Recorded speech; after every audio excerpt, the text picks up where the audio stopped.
Begins with the bombshell article that broke in the last hour from the New York Times. It's a lengthy and comprehensive piece of reporting that includes this. Sources tell the Times that President Trump asked the Attorney General Matt Whitaker if he could replace the head of the Michael Cohen investigation with a Trump ally who had already recused himself from the probe. Our senior judicial analyst, Judge Andrew Napolitano, calls this evidence of corrupt intent and the very definition of obstruction of justice. Minutes ago, the president denied that he made the request. We'll hear from the president shortly. The Times reporting is by Mark Mazzetti, Maggie Haberman, Nicholas Fandos, and Michael Schmidt. And the context here is important. Let's revisit what had happened. Remember, Michael Cohen had been involved with the paying of hush money to two women who had claimed they had sex with the president. He was the president's longtime lawyer and fixer, and the feds raided his home and office. Remember, initially, the president expressed support for Michael Cohen. His lawyer, Rudy Giuliani, called Cohen honest.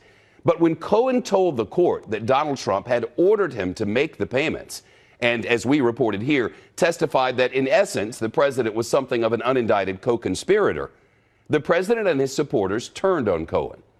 So, with Jeff Sessions out as Attorney General, the president installed Matt Whitaker in that position.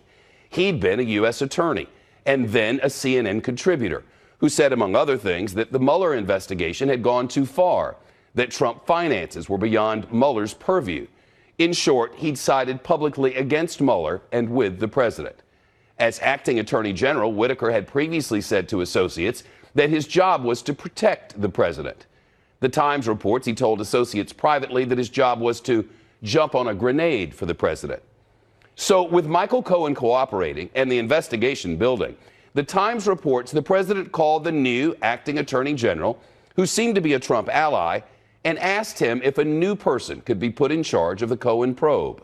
As the Times report goes, he asked whether Geoffrey Berman, the United States attorney for the Southern District of New York and a Trump ally, could be put in charge of the widening investigation, according to several American officials with direct knowledge of the call.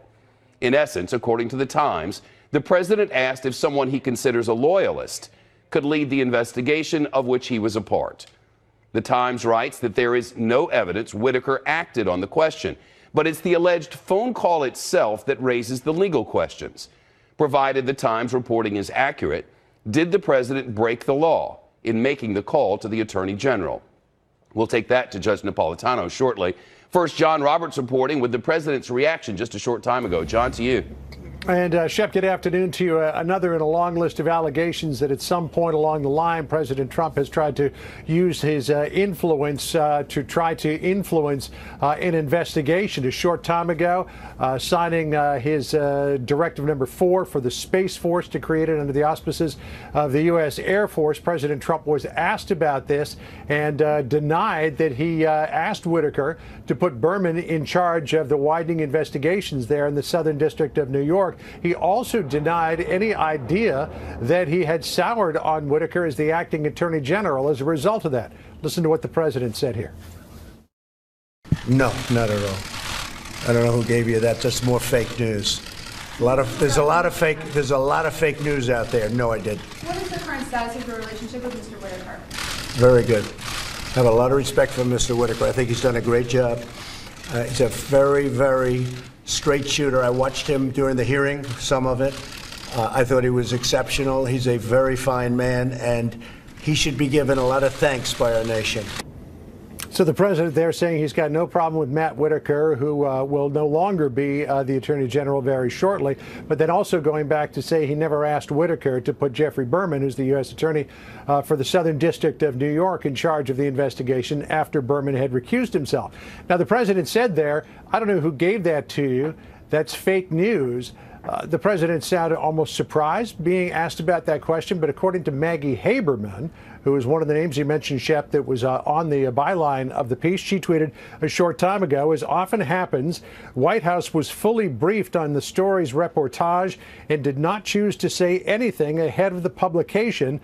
Then the president comments afterwards. So the president was fully aware of everything that the New York Times was going to report. In a statement, the Department of Justice also shooting down the allegation that the president asked Whitaker to do him a solid. The DOJ saying, quote, under oath to the House Judiciary Committee, then Acting Attorney General Whitaker stated that at no time has the White House asked for, nor have I provided any promises or commitments concerning the special counsel's investigation or any other investigation. Mr. Whitaker stands by his testimony.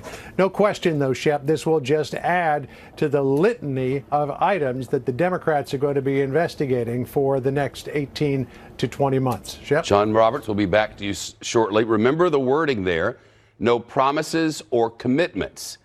That's not what the Times is reporting. Fox News senior judicial analyst Judge Andrew Napolitano is here. They're not saying, the Times is not reporting that Matt Whitaker provided promises or anything else. Here's what they're saying, that a phone call was made, and here's the full screen. In this phone call, the president asked whether Jeffrey Berman, the United States Attorney for the Southern District of New York and a Trump ally, could be put in charge of the widening investigation, the Cohen investigation, according to several American officials with direct knowledge of the call, asking him, hey, could we put my ally over here in charge of this Cohen thing? Because the Cohen thing had just gone very badly when Cohen testified under oath that the president directed him to make those calls. And in essence, according to the reading of that, making him something of an unindicted co-conspirator. And Matt Whitaker testified under oath just a week or 10 days ago. The president referred to that testimony in answer to the question from one of the reporters, that he had not been asked to influence any decisions that the DOJ was being asked to make. Well, is that the same thing, though? Because what he said was, because you put this other guy in charge, could he be put in charge? The semantics often matter. They do, because there's two potential crimes here for Matt Whitaker. One is actual perjury, lying to the Congress. The other is misleading. Remember, you could be truthful, but still misleading. And there are those two statutes there. You not only have to be truthful, you cannot mislead. So if he said, the president never asked me to do something, and it's misleading because he knew what the president wanted. Look, Jeff Berman is a respected lawyer because he's respected. That's the one that, according to the Times reporting, the president wanted put in charge of the Cohen investigation. Because the president nominated him and caused him to be the chief federal prosecutor in Manhattan. But Mr. Berman had the good ethical sense to say, this involves Donald Trump. I'm not involved in it. This phone call, if the Times reporting is accurate, is that phone call evidence? The phone call would be evidence of what? Corrupt intent. That is, an effort to use the levers of power of the government for a corrupt purpose, to deflect an investigation into himself or his allies. Remember, the federal prosecutors in New York have two investigations going on. One was the investigation of Michael Cohen, and that is passed on to a guy named Robert Kazumi. Bob Kazumi, a professional prosecutor, an apolitical person, used to be the chief prosecutor at the Securities and Exchange Commission. He's the one who told a federal judge, this Michael Cohen, David Pecker, paying women to remain silent was orchestrated by Donald Trump. Second investigation, one still going on here in New York, is the investigation of the Trump inaugural and transition. Who paid for all that? And was there anything that went wrong in the payments? This must be some there because they are investigating it. President Trump, if the New York Times is correct, wanted his ally to be in charge of both of those investigations. And Matt Whitaker, to his credit, apparently, did not execute that command. But that phone call, you said that's evident of corrupt intent. On the part of the president, because he's making a Would that be obstruction? Yes. It would be attempted obstruction. It would only be obstruction if it succeeded. But if you try to interfere with a criminal prosecution that may knock at your own door, by putting your ally in there, that is clearly an attempt to obstruct justice. The article is lengthy. It's online on the homepage at NewYorkTimes.com. Judge, there's more to it. There's discussion of others who are close to the president. There's a very, very disturbing discussion in this article, which again the president denies, about his utilization of colleagues in Congress and utilizing. Well, he wasn't actually asked about this part, but go on. Utilizing, you're right. at least in the part we saw, utilizing their subpoena power, because the Republicans controlled the House of Representatives at the time, to subpoena documents that Bob Mueller wanted to keep secret in order to interfere with Mueller or embarrass Mueller or cause people to question Mueller's motivation. Quite frankly, I've never seen anything like this before. A sitting president of the United States using his allies in the Congress to interfere with an ongoing criminal investigation. This breaks new ground. That's the allegation in the Times report today. The four reporters with the bylines there, people will know them, and they're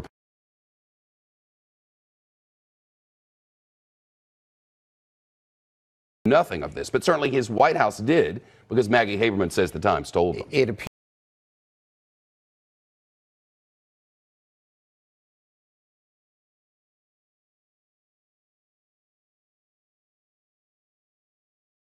the question.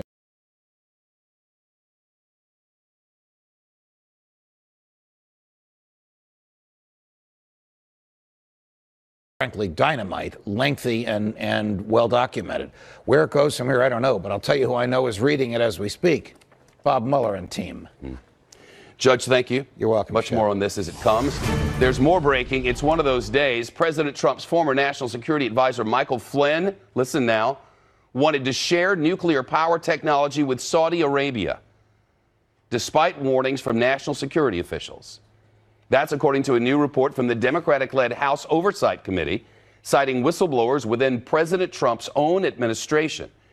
Remember, Michael Flynn also served as President Trump's in his campaign and pleaded guilty in the special counsel Robert Mueller's investigation. So far, no response from the White House. Back to the chief White House correspondent, John Roberts, once again. So now Michael Flynn, Saudi's nuclear. Yeah, and this is something that Elijah Cummings had been investigating for a number of months when he was the ranking member of the House Oversight Committee. But now that he has taken over the chairmanship of that committee, with the Democrats taking control of Congress, he is launching a full-blown investigation into what was going on. According to a report that I read, according to whistleblowers, this is a staff report from the committee, multiple whistleblowers have come forward to express concern that the former National Security Advisor Michael Flynn was helping to spearhead this plan to sell sensitive U.S. nuclear power technology to Saudi Arabia. Flynn was an advisor to a subsidiary of a company called IP3, which was developing a proposal to build nuclear power plants in Saudi Arabia. The whistleblowers also say that Flynn failed to disclose on his security clearance renewal application a trip that he took to Saudi Arabia in June of 2015 on behalf of IP3, which we should point out has several retired generals on its board of directors, including Fox News contributor General Jack Keane. According to the staff report, one senior political official stated that the proposal was not a business plan, but rather a scheme for these generals to make some money. That official stated, "Oh, okay, you know, we cannot do this." The whistleblowers say that the main promoters of the plan were, here at the White House, General Michael Flynn, who was the National Security Advisor, his former deputy, K.T. McFarland, and Thomas Barak, who was the inaugural committee chairman, who the judge was just talking about a moment ago. The report says that the whistleblowers expressed significant concerns about the proposal, saying, quote, they have warned of conflicts of interest among top White House advisors that could implicate federal criminal statutes. They have also warned about a working environment inside the White House marked by chaos, dysfunction, and backbiting. The report also says that the NSC Ethics Council and the NSC's Office of Legal Advisors were concerned that Flynn himself may have violated criminal law by acting as an advisor to IP3 at the same time that he was the acting national security advisor, or at least the one during the transition, and then in his role as the national security advisor.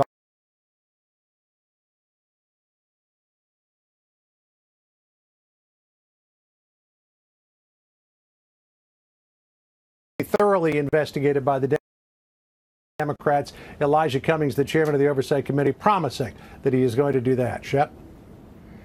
John Roberts, live from the White House. John, thank you. Two more large reports coming up next. Stand by. The news continues with breaking news in just a moment. That President Trump might be a national security threat to the United States. And that's why he opened a counterintelligence investigation into the president back in 2017.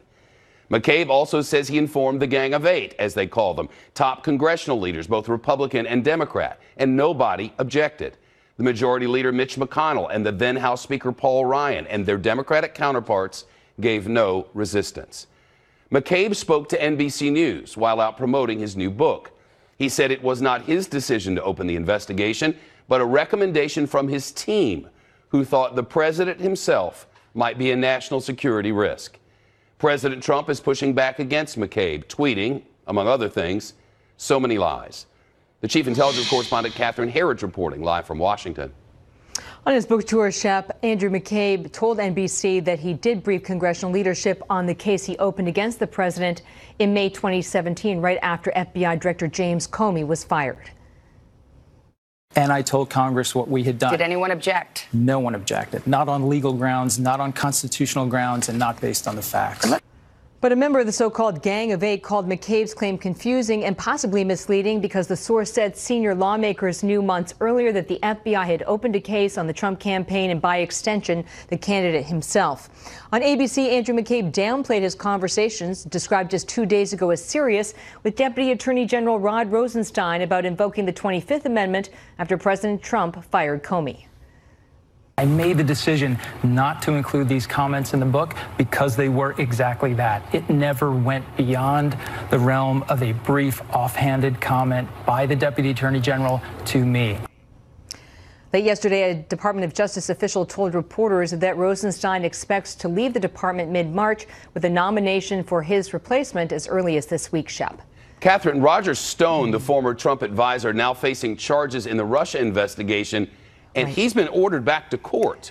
That's right. Earlier today, the federal judge here in Washington posted a new order that means Roger Stone will be in court Thursday. The judge is considering whether to revoke bail or modify the terms of a partial gag order on the case.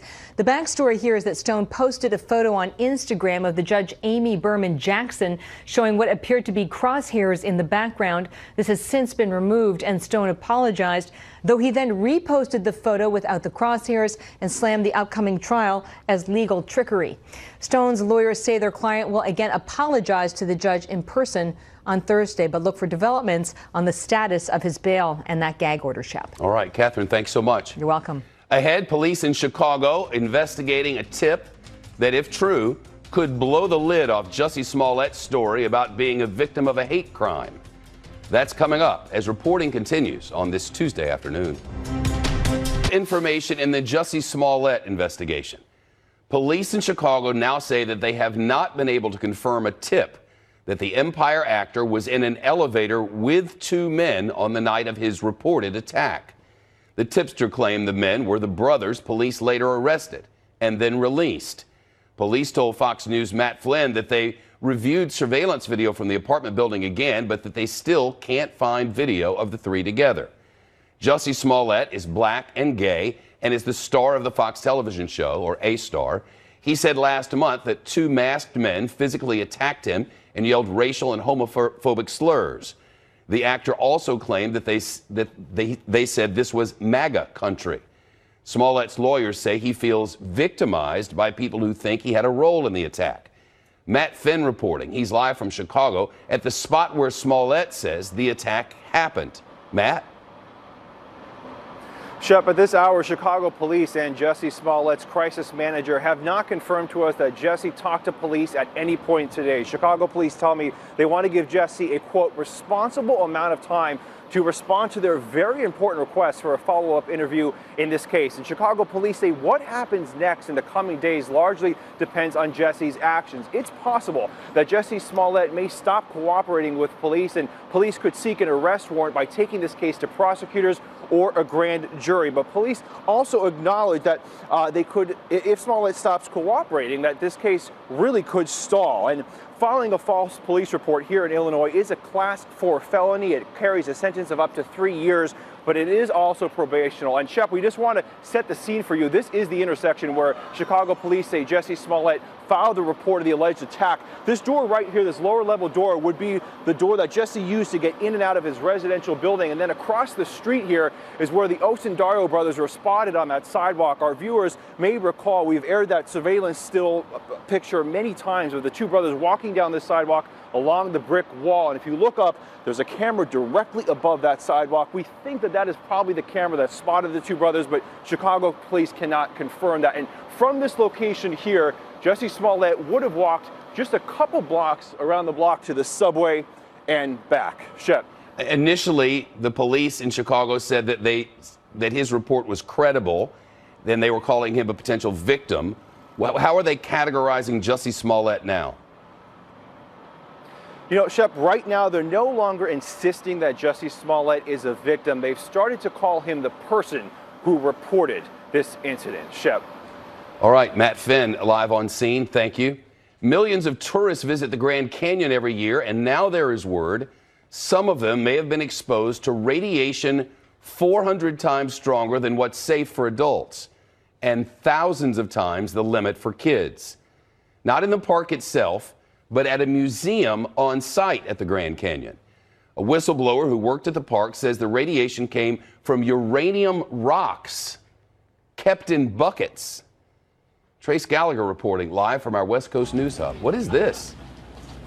And Shep, these 3 paint buckets filled with uranium ore had been sitting in the same place for nearly 2 decades. The whistleblower, Elston Stevenson, who's also the Grand Canyon Safety Health and Wellness Manager, says his big concern is the buckets were right next to an exhibit that kids, who are clearly more vulnerable, would sit next to for 30 or 40 minutes at a time. In fact, the whistleblower says the only reason they found the uranium is that in March of last year, the son of a park employee, who's also a Geiger counter enthusiast, got a radiation hit when he went near the buckets. But Elston Stevenson says his bosses would not act, so he sent this email to his colleagues, quoting, "If you were in the museum's collection building between the year 2000 and June 18, 2018, you were exposed to uranium by OSHA's definition." Of course, OSHA being the Occupational Safety and Health Administration. The uranium was finally dumped into an old mine on site at the Grand Canyon, but Stevenson claims the buckets were actually brought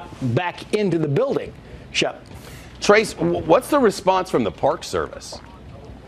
Well, the Park Service confirmed to us a short time ago that an investigation is underway, and a spokesperson said a radiation survey was conducted at the museum's collection building, saying it, quote, found radiation levels at background levels, the amount always present in the environment, and below levels of concern for public health and safety. The spokesperson went on to say there is no current risk to the public or park employees, and the building itself has reopened. A spokesperson for OSHA also confirmed that an investigation is underway, but would not offer details. Still, the whistleblower in this whole thing thinks the Park Service has a secrecy pact to conceal the radiation exposure data. And we should say, so far, there has been no information released about whether park employees or visitors were ever put at any risk. Remember, there is significant evidence showing long-term exposure to radiation greatly increases the risk of getting some cancers. Shep. Trace Gallagher, thank you, live from Los Angeles. The gondola ride, usually not the scariest ride at the amusement park, that is until there are violent winds. The ride malfunctions and you're left stranded 80 feet up in the air. That has now happened at SeaWorld in San Diego. 16 people, including children and a baby, stuck in their gondolas for hours above Mission Bay. A dad who was on the ride with his son told reporters, "We were clutching for our lives and didn't know if we were about to drop." Take a look at this. Rescue teams had to climb all the way up, shimmy across the cables, and strap harnesses onto people who then had to rappel all the way down to lifeguard boats below. Thankfully, through it all, nobody got hurt. More than 24 states facing a massive winter blast over the next couple of days. We'll head to the Fox Extreme Weather Center to see how bad it's going to be in your neck of the woods. Stay with us. That's according to the folks at NOAA, the National Oceanic and Atmospheric Administration. Even on the Vegas Strip, would you look at this? About 2 inches of snow fell there yesterday morning. Wow. Meteorologist Adam Klotz live in the Extreme Weather Center. This is extreme.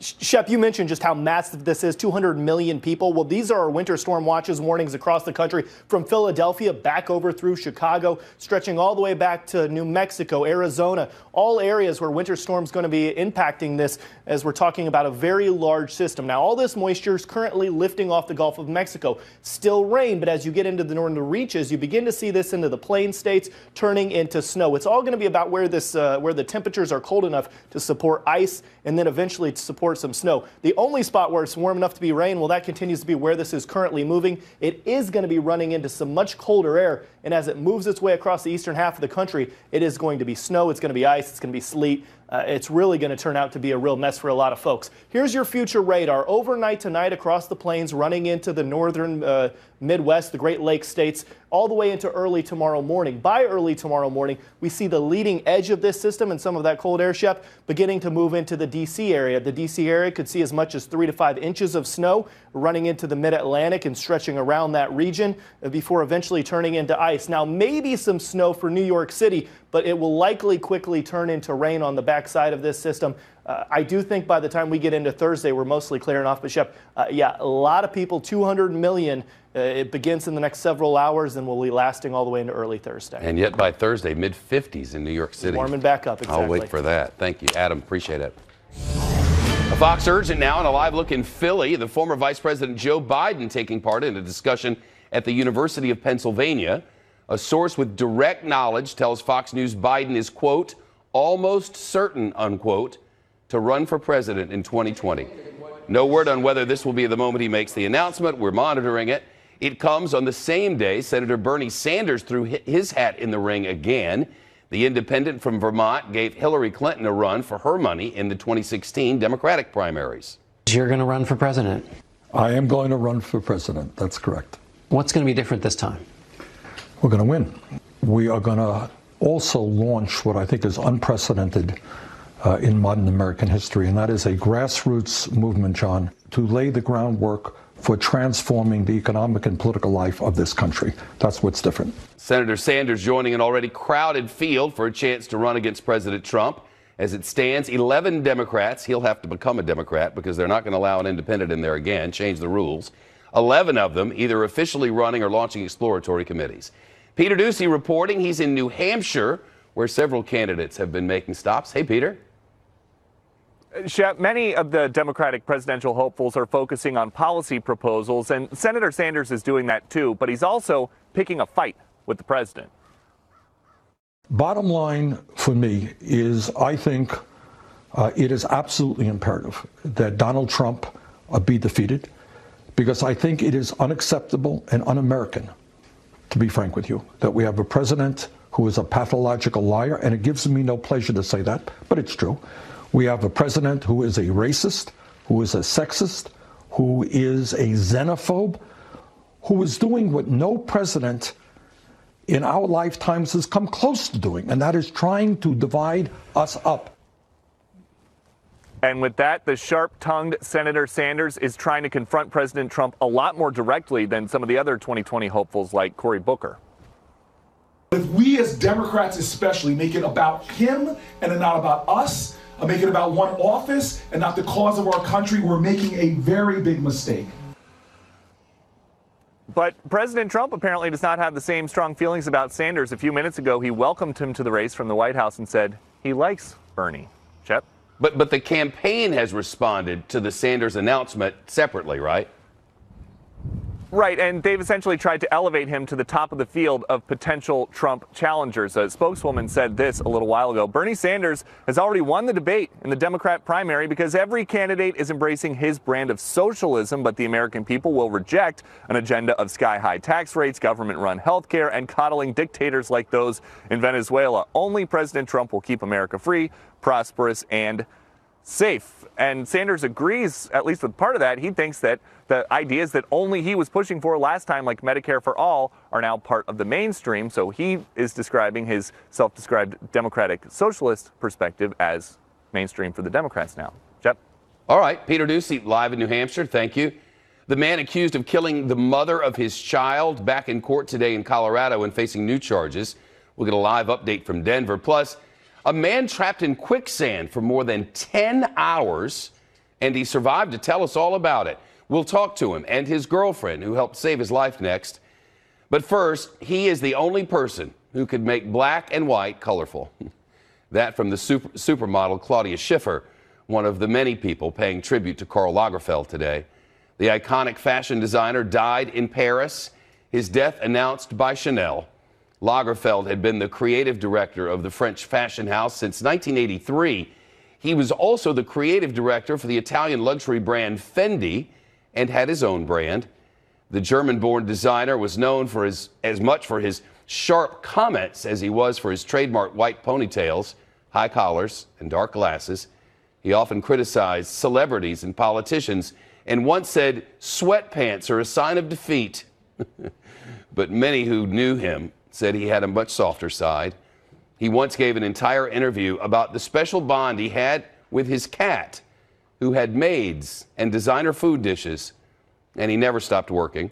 He was creating new collections until very recently.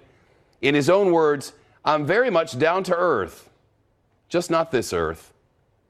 Even now, his age up for debate.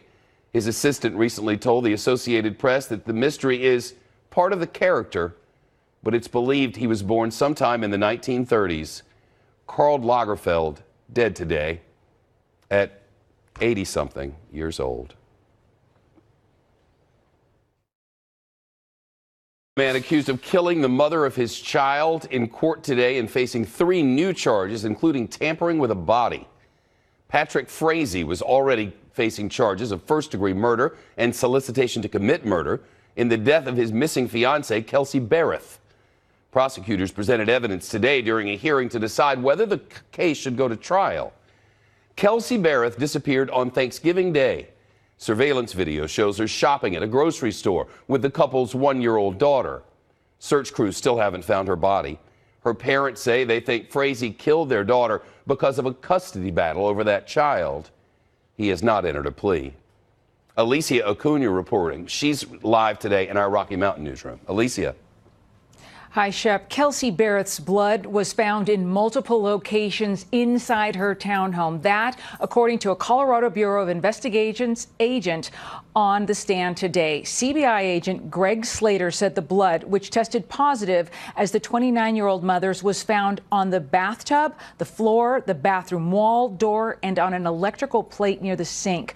Earlier, Woodland Park police officers said a cadaver dog hit on a spot near a car outside Berreth's home. All of this coming out in the preliminary hearing for Patrick Frazee, who was brought into the courthouse in Cripple Creek, Colorado today with a bulletproof vest. Testimony so far includes cell phone records showing on the last day Berreth was seen alive, Frazee made a call to his mother, his phone pinging near Berreth's home. In the days to follow, his, Kelsey's, and another woman's cell phones all started to ping and move through Colorado. Police have said Kelsey's phone ended up in Idaho. That other woman, Crystal Kenny from Idaho, pleaded guilty earlier this month to tampering with evidence. She said Frazee asked her to poison Kelsey's coffee. Kenny says she agreed but didn't do it. Shep, the descriptions and new charges today point to a very violent crime.